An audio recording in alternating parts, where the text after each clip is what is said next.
Year, the NFAIS Board of Directors elects an individual who has made a significant contribution to the information science community and has been a supporter of NFAIS.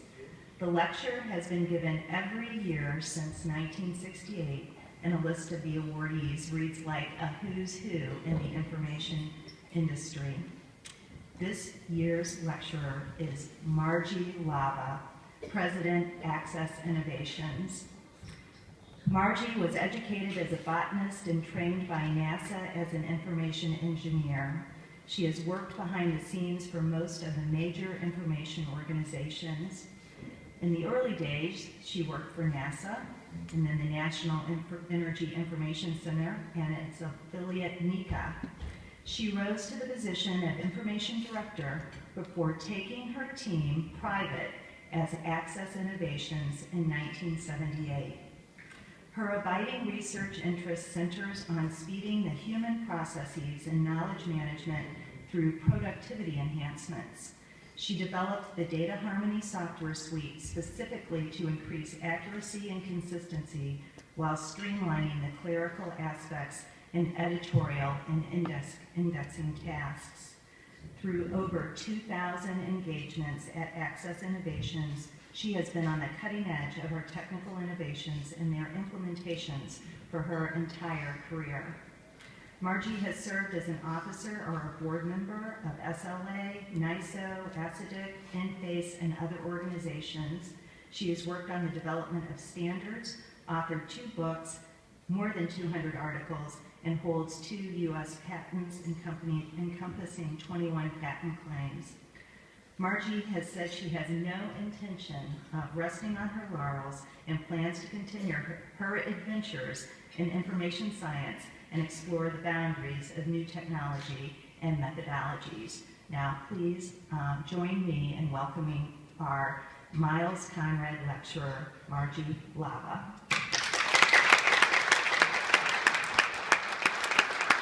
I have a lot to share with you in the next 45 minutes.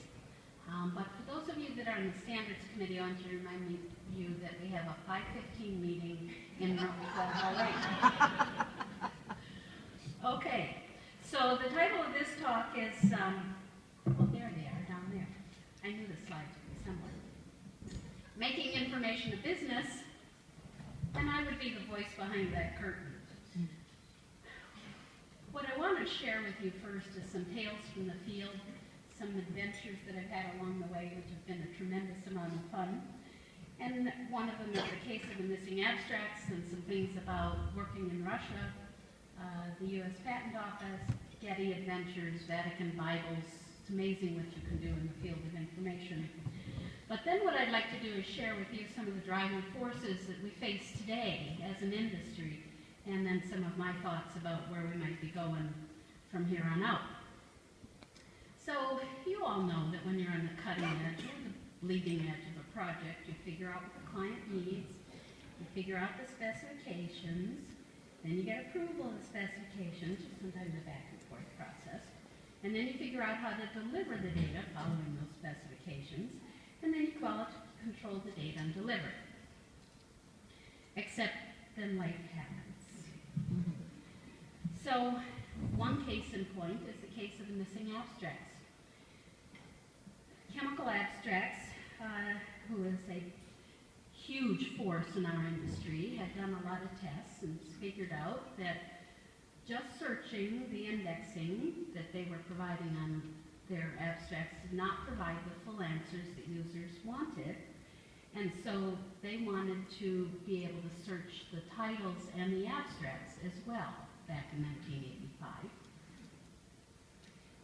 And they did a lot of negotiation, and they found out that Dialogue Information Systems and Orbit would be willing to put the data up on their servers if ChemApps could provide them.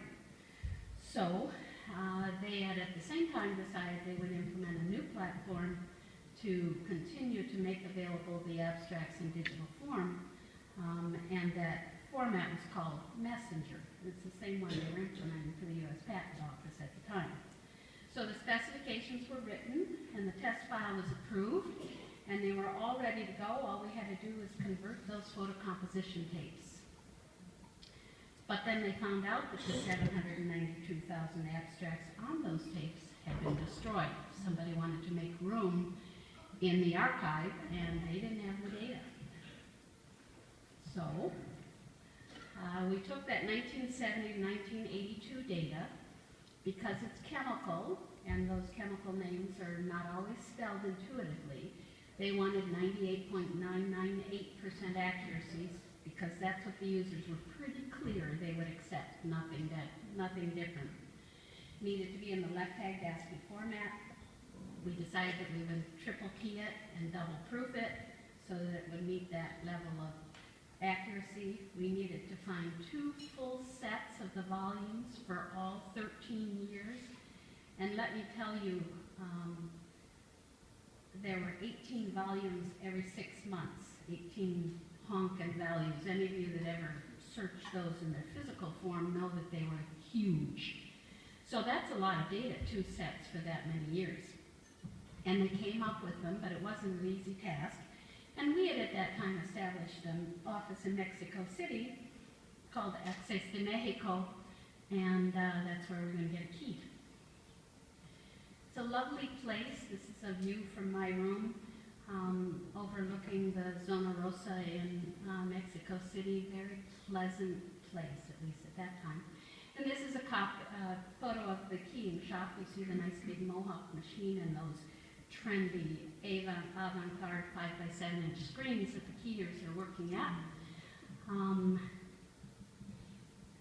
And at shift change, 7:17 a.m., September 19th, 1985, there was an earthquake. The documents had arrived 2 days before in the trunk of the car. They'd gone as luggage with Omar, who was the head of the shop. And at shift change, the earthquake happened.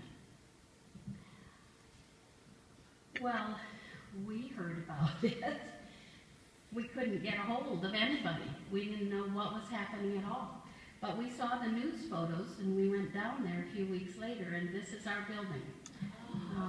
This is right in here somewhere. There's an 8.5-inch floppy disk, or 8-inch floppy disk that was undamaged. But only one person was killed in that, and fortunately, we had only sent 1 set of the volumes to Mexico City. The other set of volumes was in our office, but the first set was still in Omar's trunk, which was in his garage, and the garage had collapsed on top. So we didn't have those volumes right away, but we did have a deadline for the project, so we moved the data to another keying facility, this time in Jamaica. And I don't know how well you guys remember that year, but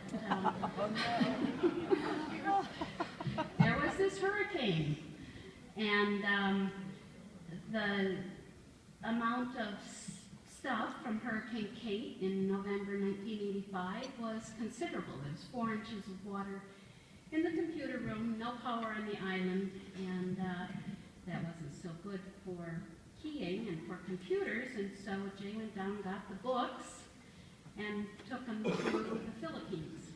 Now, you might remember when this wasn't funny at the time. Then in 1983, Benigno Aquino had been shot, maybe by the mob that surrounded Ferdinand Marcos, and by 1985, his wife was running for president of the Philippines, and the books were, again, gone as luggage. And because we had gone down to Mexico City and brought them back to Albuquerque, since the other ones had been shipped to Jamaica, but those were now needing to be retrieved, and we took them in the back of a limousine to the keying facility in the Philippines, right during a march of yellow armbands in Manila in support of Aquino. And you know, that was definitely political unrest, but if you remember, there was another storm Hurricane Dot, and they had to evacuate the Air Force Base. Power was out on the island for weeks. Well, we still had that deadline. So we moved the data to China in November of 1985. And this is a lot of moving around, I want you to know. And you all remember what happened in November 1985 in China. Anybody? Nothing. Nothing happened, and we finished the project on time, under budget, at the promised accuracy level. But the client, our project managers here in the room today, said, you know, when I read your contract, I thought you had an unusual number of Act of God clauses, but I didn't expect you to use every single one of them. So that was one adventure. Then we got involved, thanks to the Maxwell Macmillan people in Ron Dunn, in Russian information. This was not too long after. And VNITI, the All-Union Institute for Scientific and Technical Information, teamed up with Maxwell to make that information available in the world. And we went over, and the deal was to be trades. So he was sending microfilm machines, but he didn't send batteries. And they were providing information, but they didn't provide the keys to translate that information. So this is the office at VNITI. We ended up opening an office there, and we ended up taking the payroll in cash as shoe liners, because otherwise it would disappear. But we did learn a great deal. I learned a great deal about automatic translation, artificial intelligence. They were light years ahead of us in programming. They were hundreds of miles behind of us in any kind of computer operations. The offices all looked like this kind of thing, and we established Access Russia in 1988, and we sold it in 1999. One of those adventures as we moved forward and stopped getting along very well with VNITI itself was to go to other offices. This might not look like an office to you. It sure didn't look like an office to us when we got out of the car, but 3 flights down, metal staircase, in the old KGB subway, we found a very well-equipped keying office. And they keyed abstracts for us and did a wonderful job for many years. This is another rabbit hole that we went down. How many of you recognize this place? Anybody?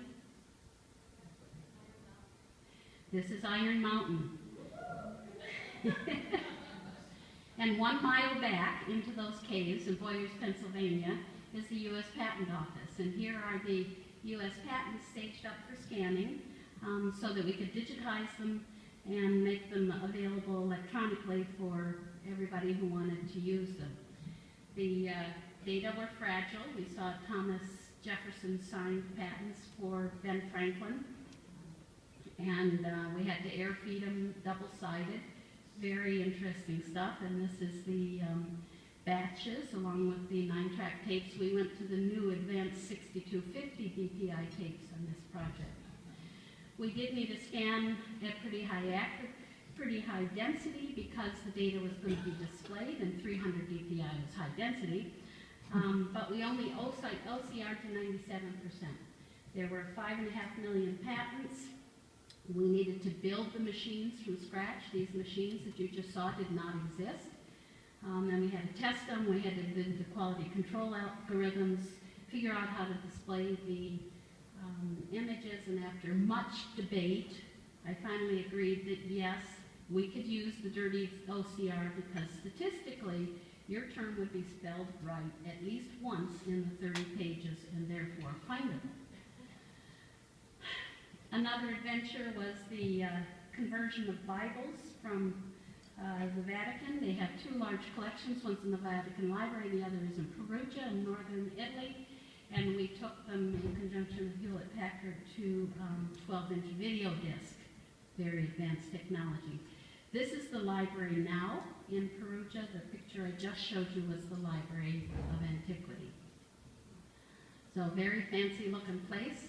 The Bibles had a lot of marginalia. They were horrible. They were parchment. They were hand-bound, but they were amazing in the data that they had. And this is a 12-inch video disc that we supplied. Another project we did was taking the British map collection, British Library map collection, digitizing the old maps, those published prior to 1850.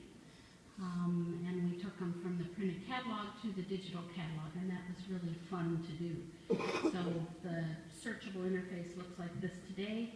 It was great big folio-sized books when we digitized it. Another thing we did was from the art and archaeology, the art and architecture thesaurus, which had been done by the Getty, we created a thesaurus for art and archaeology technical abstracts. And I can tell you that art history is not art conservation, and going from a faceted vocabulary to one that meets the NISO standards is not a trivial activity, but we got it done. So we've had a lot of exciting adventures. We found some camel print and screen drivers in an Indian market, in a bazaar. It was scary at first, but it went fine. I managed to get some photo composition keys, the nuggets that I needed to unscramble the data under a bridge in a bar in Chicago. And we designed the Chicago Research and Trading desks that you now see almost all the photos, the terminals above and below to get all those data feeds. CRT was the first one to implement those. So it's been fun. And all these projects have used classification somewhere or another. We have to organize the job, we have to organize the information, and once things are digital, they're even harder to find than they were to find in print. So we have to tag them.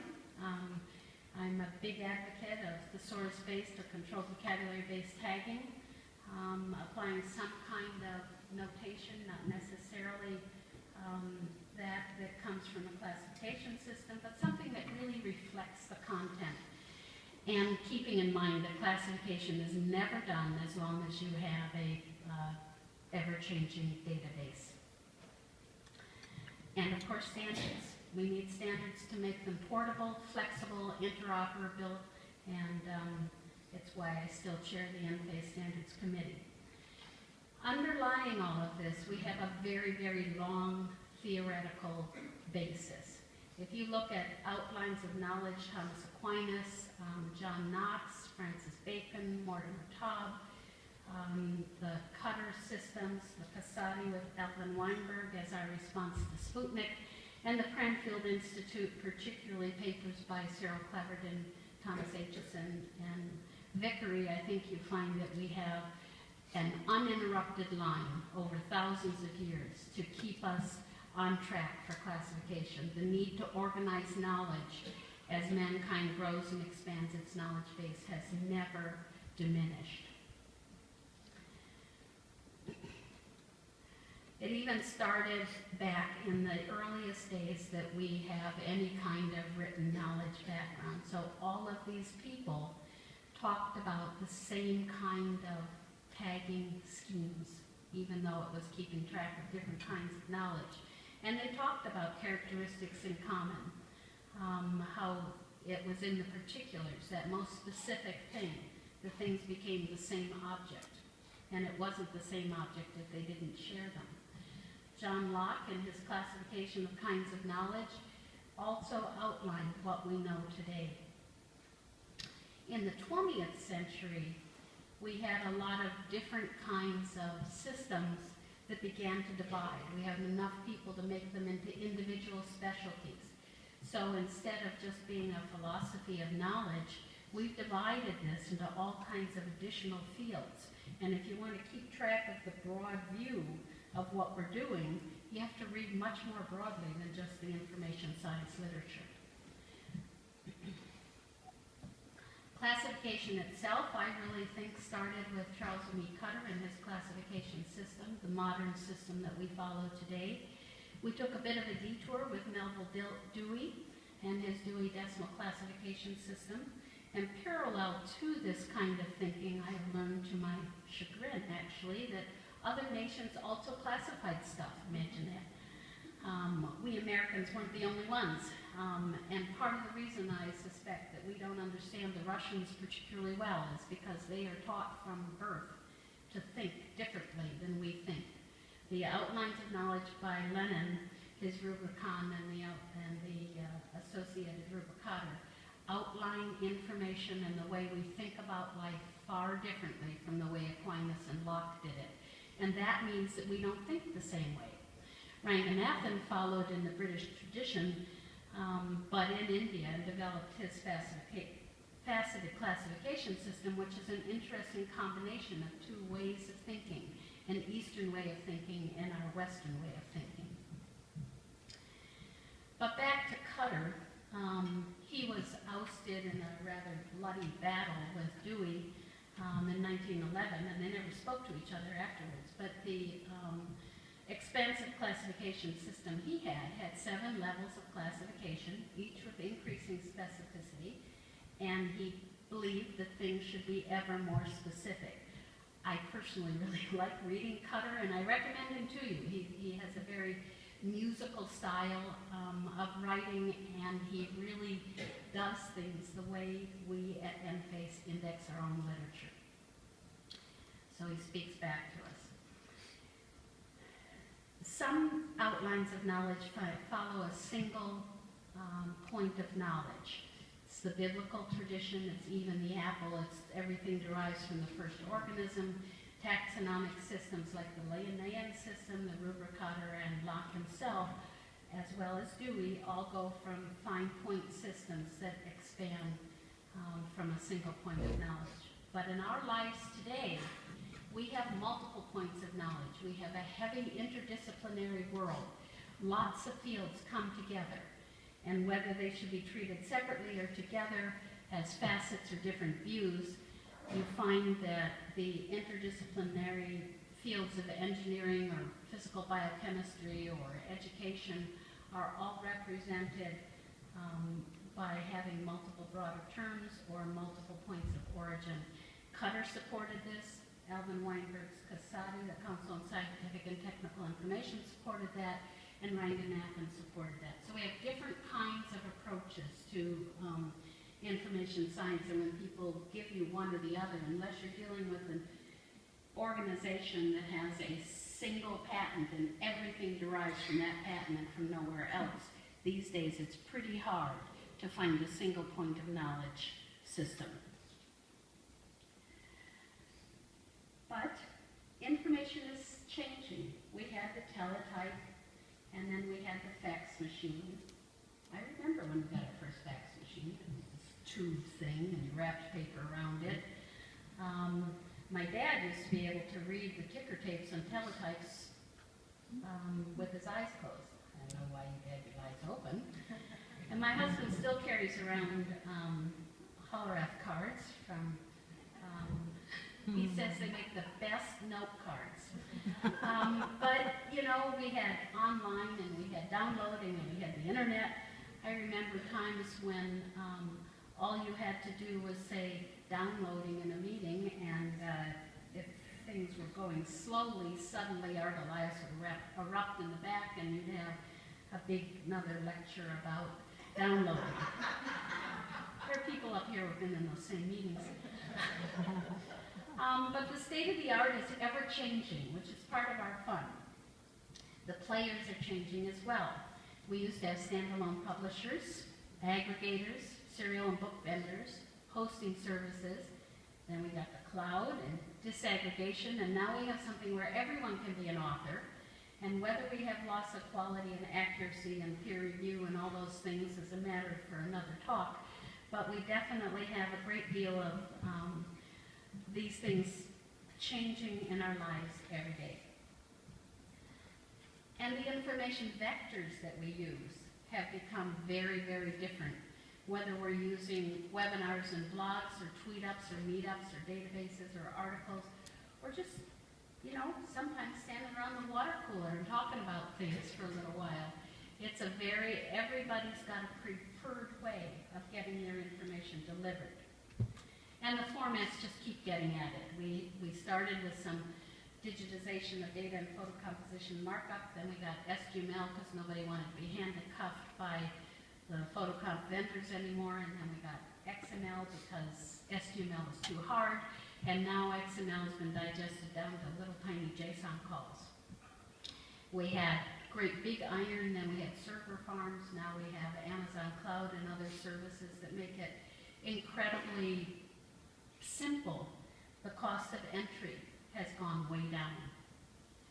The iPhone itself has 240,000 times the memory power of Voyager, which is transmitting some beautiful pictures back to Earth, but wow, in just a little bit of time, the power has increased geometrically or logarithmically. The technology that we all deal with every day has exploded. So we can't get away with just carrying one device anymore. Everybody I know has got multiple devices. You have your desktop and your laptop and your tablet and your iPhone and maybe your other phone, and some people still have a flip phone, and they think of themselves as Luddites. And we all know that we need to continue supporting this kind of stuff. So when we worried about the move from print indexes to online and what that was going to do to our revenue streams and how it's going to erode them and so on, that was really difficult. And then you had those pirates that were downloading your online stuff, and that was pretty scary. And then they went to CD-ROMs, and now how are we going to deal with that, and what's going to happen to our online revenue, and what's going to happen to our print revenue? And then pretty soon we had all kinds of additional things, and it seems to me we haven't gotten rid of any of those old technologies. We just keep having a whole lot more new technologies. So the distribution points and the ways of distributing are incredibly diverse. Search is also finally changing. Used to be we had kind of Boolean search, full stop, that was it. And then we were overtaken by relevance ranking and Bayesian vector neural net statistical approaches. And those didn't work very well either. And so now we have kind of a hybrid of the two. We have a rules-based approach that gives us the best of both worlds.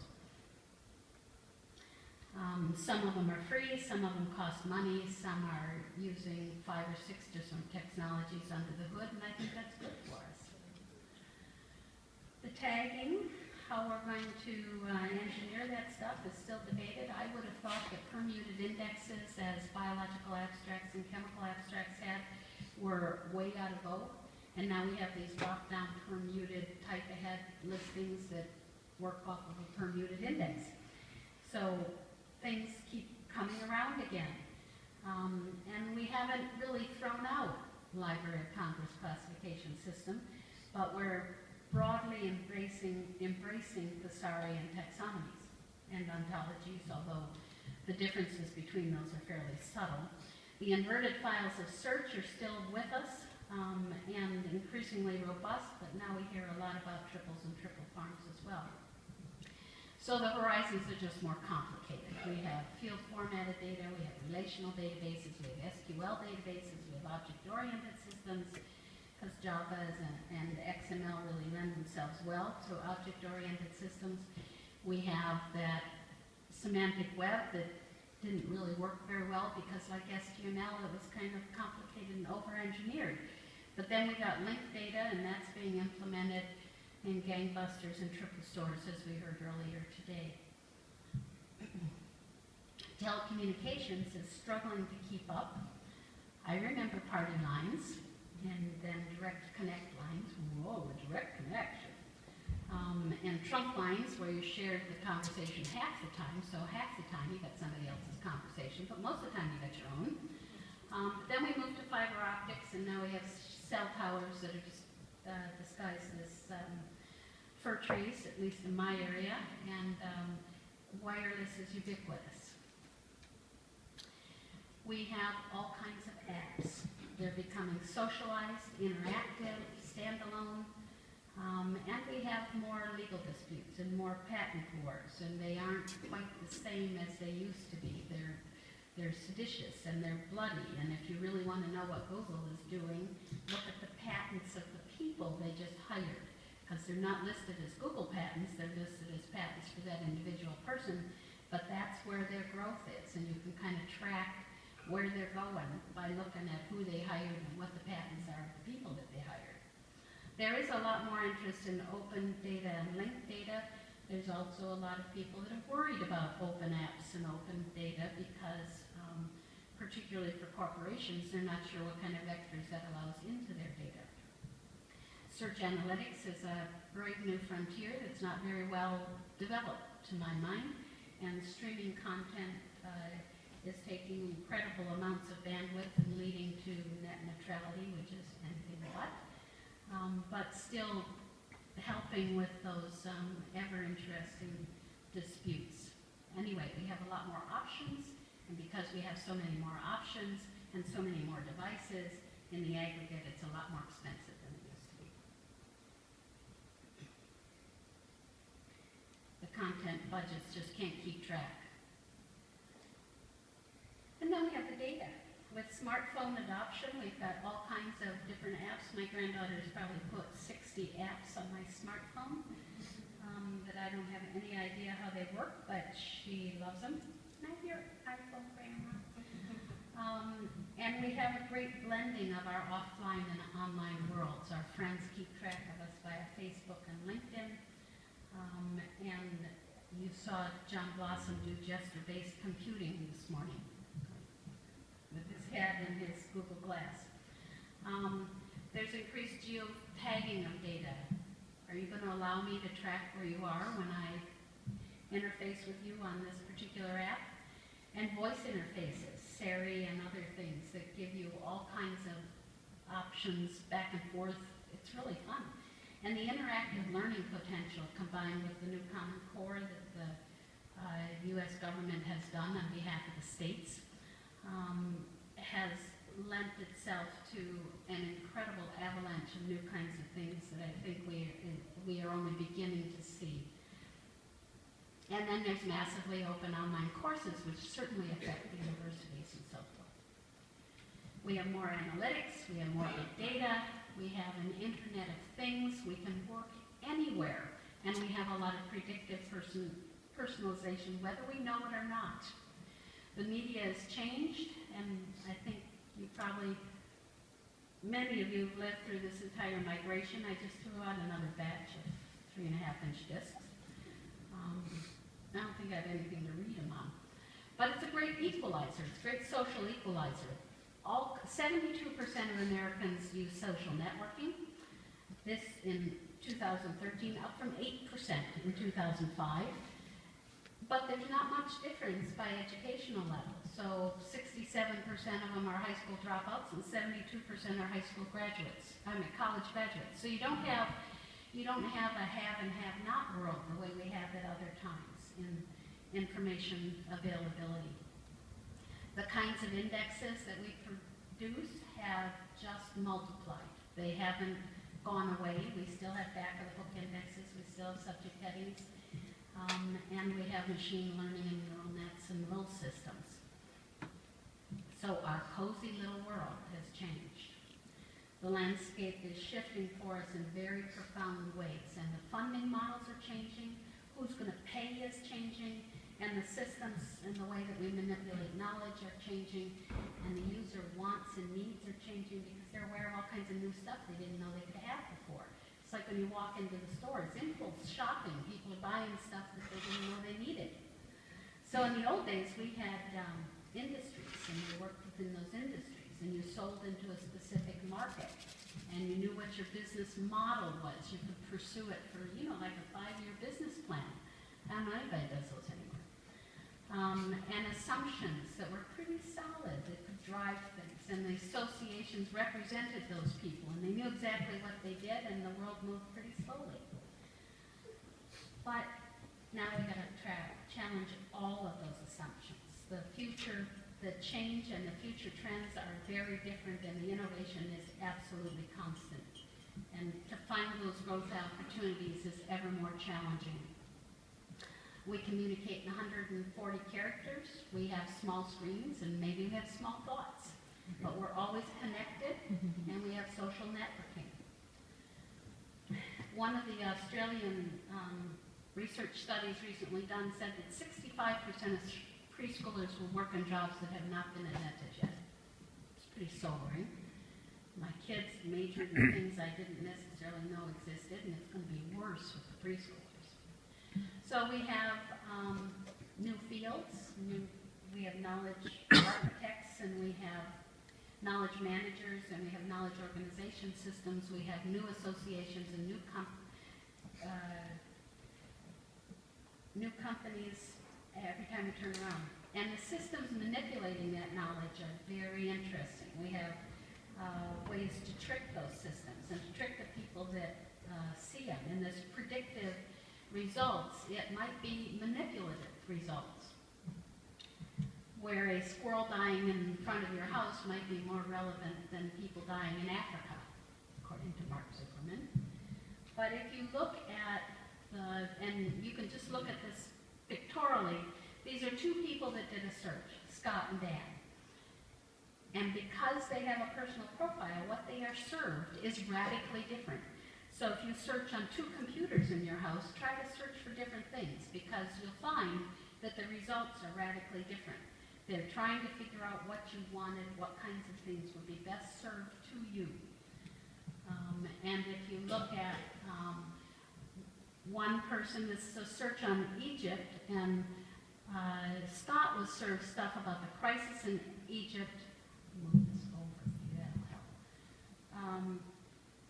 help. The protests in 2011, and other things about it, whereas his friend was served on the same search request information about travel, vacations, daily news, and the CIA fact book. Radically different results, exactly the same search query. Kind of frightening. We have our own political landscape to deal with. There is a Y2K coming for medicine, in my opinion, with the advent of the ICD-9 in October.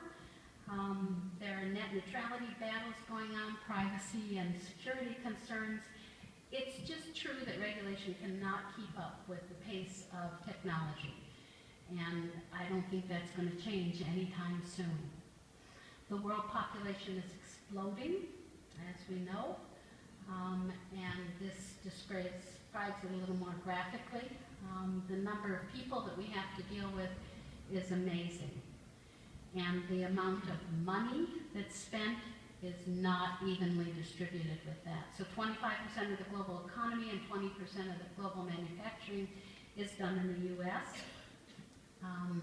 And not-for-profits, I'm a poor not-for-profit, is 5.5% of that U.S. economy, so it's a pretty good sized amount of the world.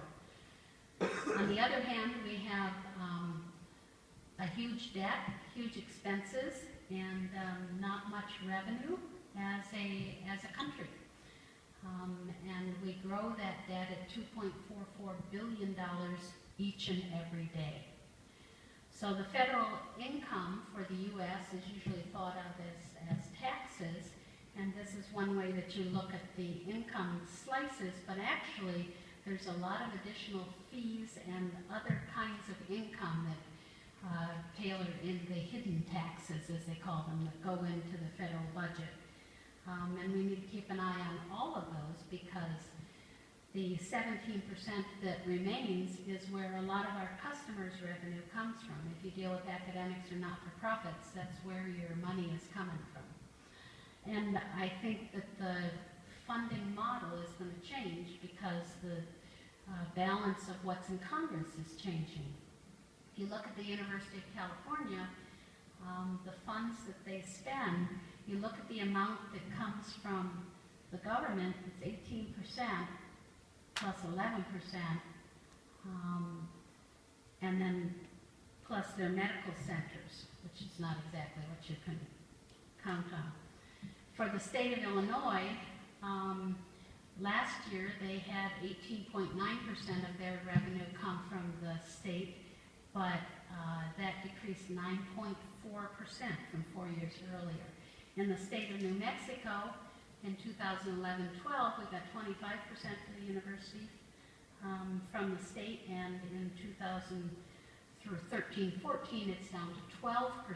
So we need to look for other ways to raise money or cut expenses. The demographics are just increasingly challenging, and using eminent domain as a driver isn't going to continue to work for us. For associations, we have the company pays for membership, no problem. But when a member is asked to pay personally, they often don't think it's worth it. So the way that memberships in associations, that model is going to change. And when you look at libraries, they have a double whammy in that they have increased people saying, I'll just get it off of Google and not going to go to the library, plus pressure on their funding. It makes it very hard for them to know where they're going to go from here. But the Ask the Expert sites are very, very popular. In 2005, 15% of people used them. In 2013, 83% used. So that's where the library need is being satisfied. We find that publishers are consolidating like crazy. E-books are surging.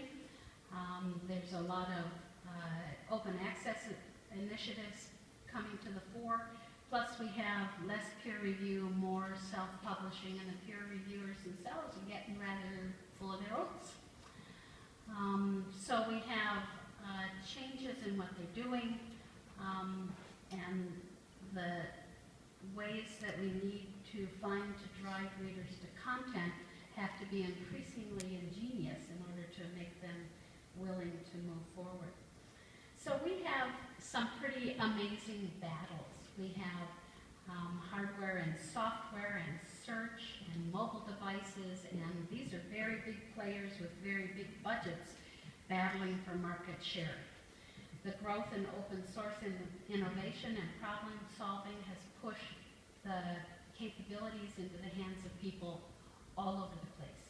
There's a lot more installations of solar. I was down in Brazil and Uruguay and found that the access between those two and Norway, believe it or not, was incredibly strong.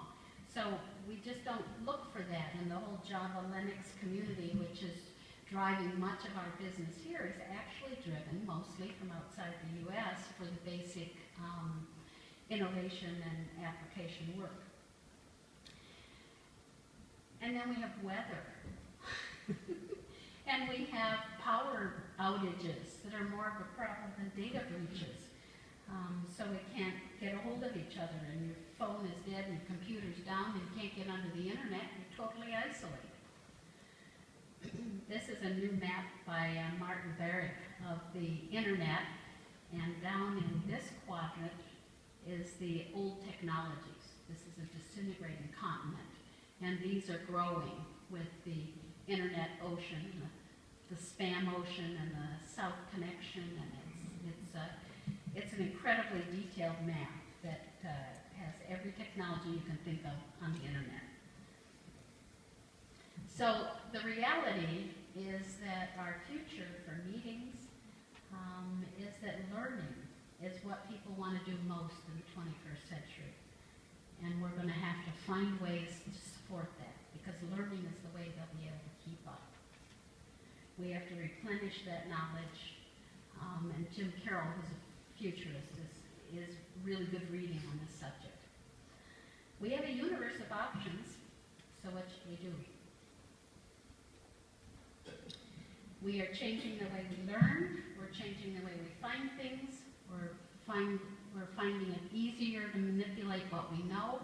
We have comprehensive information, and it's increasingly invasive. And remember that elusive end user we all used to pine for? It's my mother now. We need trusted sources, as the lunch speaker talked about today, Carol Tennefor, and we need to be able to trust the semantic enrichment. We need to be able to make data findable. We need to be sure that that data is trustworthy and replicable. We want discovery. We want precision and recall again, which was lost to relevance for many years, but I'm finding that people really want that more than they want auto-clustering, because auto-clustering frustrates them. They want additive search results. They don't want the other stuff. They want to be able to aid the human brain and automate everything they can for efficient processing. So our new path is taxonomies. I'm big on taxonomies, but I think they've finally come to the fore. Publishers are increasingly using sophisticated metadata and putting a semantic fingerprint on everything. Production has shifted heavily to the web, so we don't have to depend so heavily on big iron in-house. We put power into the hands of the users, so the author can submit, the author can do their own tagging. We can channel the data to users directly by predictive analytics. We do a lot more semantic tagging to leverage and recombine and reprocess the data that we have. And a lot of people are selling much more directly to the consumer.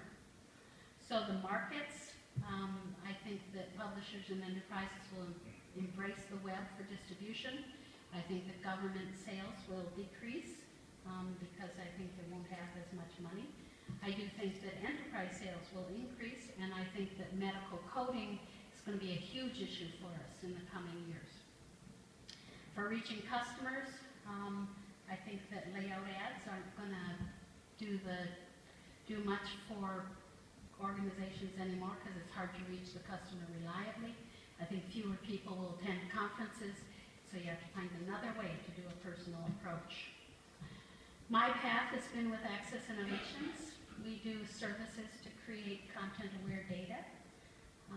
I have a tool set for content enrichment that includes quite a lot of automation, and my latest enterprise is Access Integrity to automate medical coding. So the future, information any place, anytime, everybody can create content, and it'll be a great big mess unless we can control it. We need to tag it, clean it, weed it, curate it, and we know how to do that.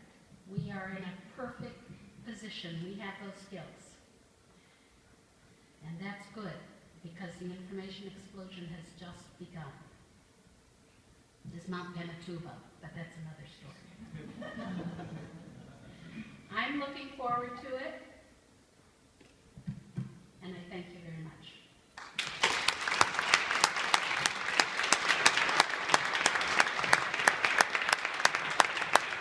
Do you have any questions for Margie? I just want to point out to Bonnie that I have 45 seconds left.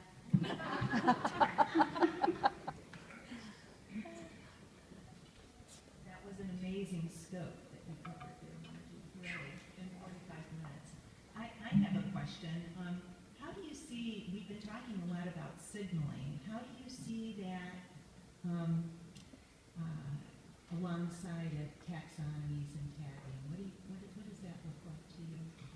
Well, probably I need to have a long discussion with John about signaling and semantics, so I understand exactly what he means by all those. But in general, I think that what we have to do is you can't get your hands on data and you can't get vectors for it to process a signal if you don't have some kind of a tag on that data. So whether it's a tag that tells you how to respond to a gesture, or whether it's something that enables you to connect it to another piece of data, all of that, I think, is linked metadata. So it's more that needs to be corralled Yep. by our great companies. Question? I was wondering if you could tell me, I saw your slide about associations and saying that they're perhaps somewhat decreasing in value. What sort of things do you think associations need to bring in to have a more value add? I don't think they're decreasing in value, but I think the way they perform will have to change. So a tremendous amount of associations, from my experience, make a significant portion of their revenue on the annual meeting. And I think the annual meeting is no longer going to be quite the revenue generating thing for associations that it used to be. So I think that they have to find other ways to reach out to members and other ways to supplement their budget. And you see it in a lot of organizations. They're It's member recruitment, member retention, right? And so recruitment has a well-known set of activities to it, but retention, once you've got them, you've got to keep a reason for them to coming back. And things like webinars, certifications, and other things like that are going to help hold people to an organization.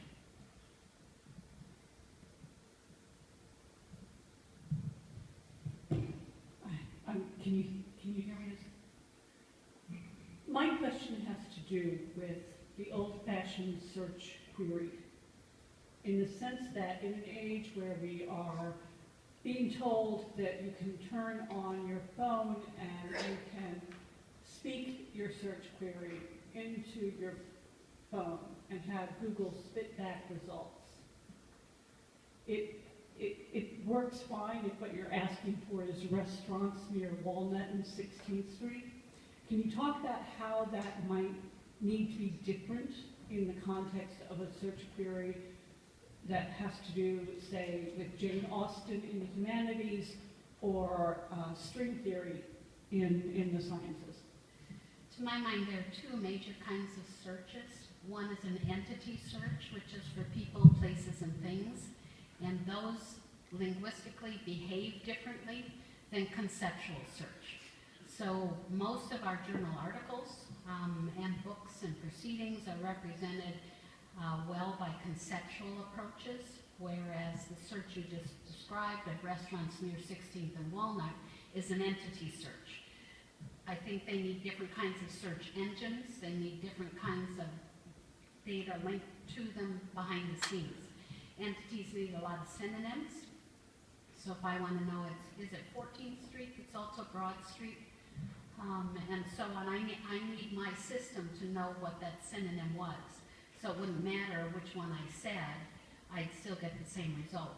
So if you look at genome searches, for example, we just downloaded last week the genome system and made a huge automatic indexing project out of it, and it only took about 3 days to do it. But the reason that it was so easy is because those are really entities, and the National Library of Medicine genome file has about 38 synonyms for every term in that corpus.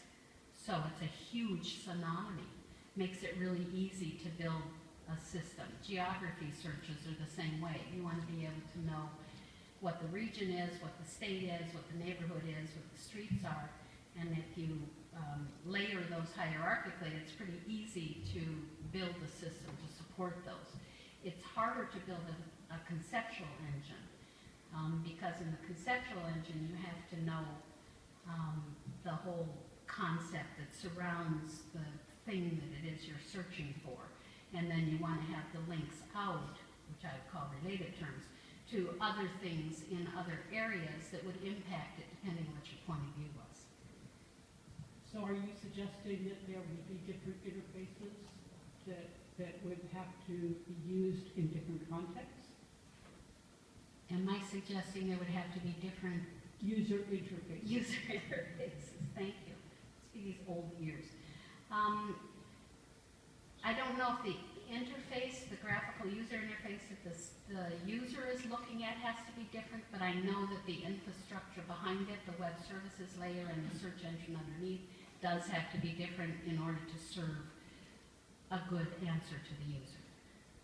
And for people that build both things into a single system, they need to organize the information infrastructure so that it will support both kinds of searches.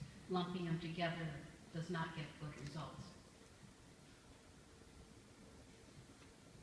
Hi, my name is Eric Swenson. I'm doing this because there's this light. Sorry, I'll send that.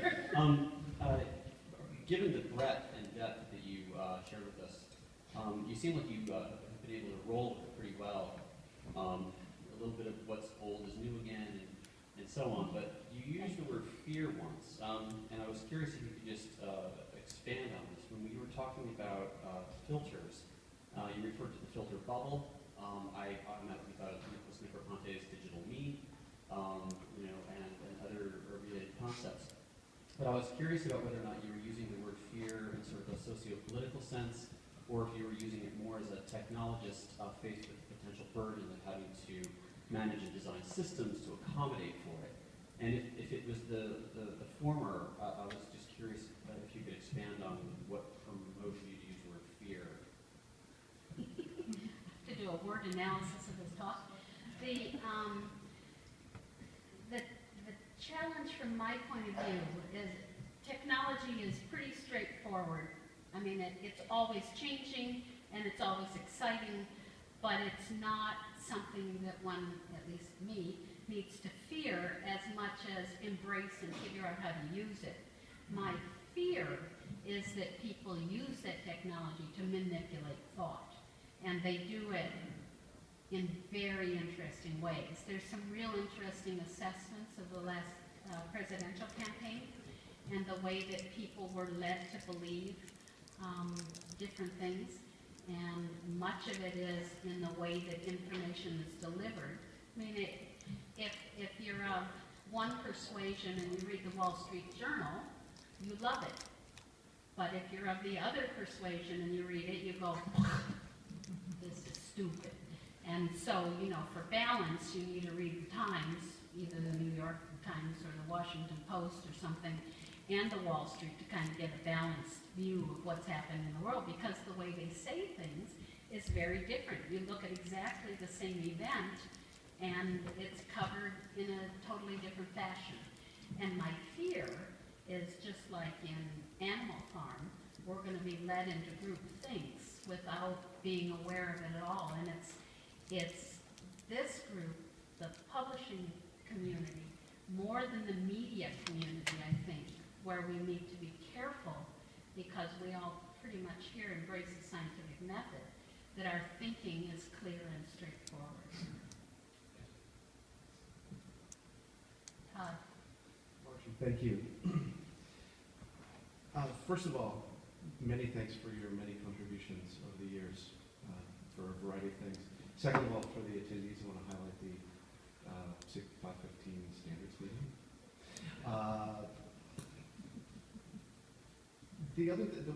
My question was, and I was thinking about this and just having a conversation over lunch about this, and you touched a little bit about this with the filter bubble, but how do we as an industry interact with kind of predictive search and assuming intentions? Say if someone's wearing Google Glass and walking through a neighborhood, how do you know in advance what someone's information needs might be? And how do you display that information? And how do we build information systems that don't necessarily capture people in their bubble, but how do we build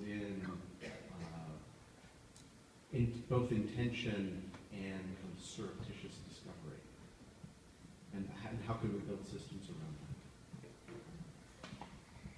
Building predictive systems that can lead people in one way or another for thought is actually a fairly straightforward process. Profiling, although it's been gotten a bad name lately, is still something that all of us do every day. We look at the way somebody dresses, we look at the kind of car they drive, we look at the way they talk, or we listen to the way they talk, and we form an impression.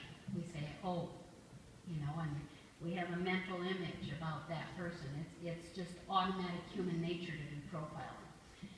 Because when you drive into a neighborhood, you've got an idea of whether their lawn is nice and whether their car is up on blocks or not. You immediately form an impression, and you also have an idea of the kinds of things that they might want to get. So door-to-door salesmen always did very predictive analytics on whether somebody was likely to be a client for them or not, a customer for them or not. And I think that continues to be the case. So building those systems and delivering information to the right groups, the hard part is not building the system. The hard part, to me, is finding the group, finding who's going to be your customers. I've talked to a lot of people in the information industry that have said, where do I go for my customers now? Where do I meet them? SLA is not the meeting it used to be. ALA is a certain profile of customers and so on. So it's an interesting thing. As people search for new meetings, they also search for new profiles. It's going on both sides. People are trying to figure out where to go to find them, and people are trying to figure out how and where to congregate.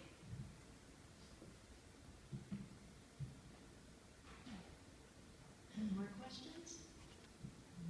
Okay, well, I would like to present Margie with the plaque and the honorary.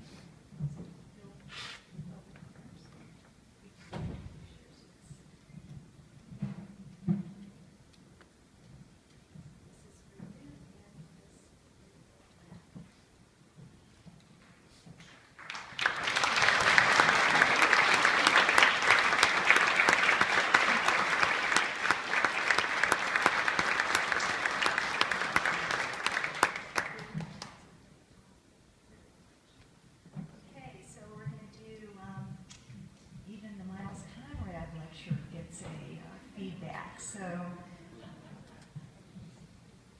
if you can use your clicker, please.